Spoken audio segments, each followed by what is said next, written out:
What unknown creatures inhabit the wilderness around us, lurking about, out of sight and mind from the people passing by? Today's cryptid could be tomorrow's newly discovered species.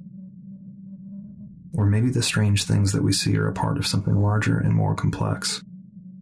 Fragments of bad code turned into a worse reality.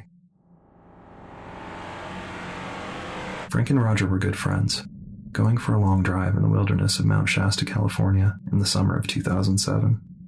The weather was sunny and bright, and the air was warm.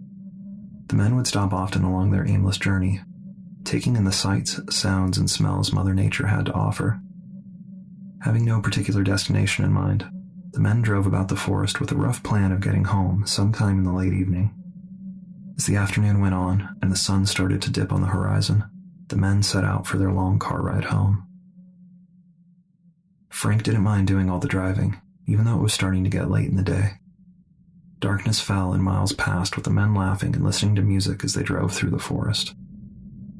The painted lines of the road dashed past into a small amount of red light from the taillights of the car, fading back into obscurity behind them. Suddenly, a white owl burst from the darkness just ahead of the car and swooped past their windshield, nearly missing it. Frank twitched, and the wheels of the car rocked back and forth as it barreled down the dark two-lane highway. The men were a little shook up with adrenaline, but they were fine and continued driving. Just as the atmosphere inside the car began to settle, the men saw an object in the road, breaking the edge of the high beam's range. It had 4 legs like an animal, but something about the way it was moving seemed off.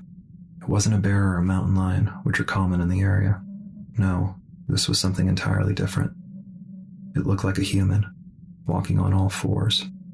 "What is that?" Roger said. "I have no idea," Frank replied. Frank let off the gas. As they approached the figure in the road, they slowed down to a stop. The bright lights didn't seem to bother the creature, and it kept awkwardly walking towards the left side of the road. It was hairless, with unnatural, angular, inky black skin and strange glowing lines that ran along the edges of its head, torso, and extremities. The body of the creature had a texture hard to describe other than to say it looked like a wireframe geometric mesh. It was like something you'd see on a computer screen, in the behind-the-scenes footage of a Pixar movie. The creature paused, then rose up on its hind legs and stood upright into the form of a human. Its face was indiscernible, never looking directly at the men, only offering a profile as it faced the forest on the side of the road. The wireframe mesh texture that appeared to form the structure of its body began to lose its glow, and the hard geometric edges began to fade smooth. It was in the shape of a person now, but black in color despite being in the headlights of the car.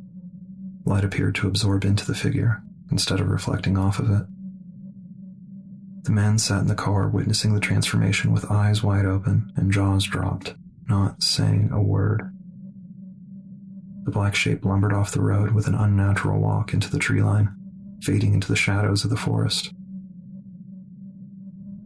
Frank let off the brake, and the men kept driving now that the path was clear. Neither Frank or Roger were brave enough to follow the being into the trees to investigate any further. Did they just witness a glitch in the Matrix, they asked themselves? Was it a bug in the programming code that makes up the fabric of our existence? Or was it someone out in the middle of nowhere playing an elaborate prank?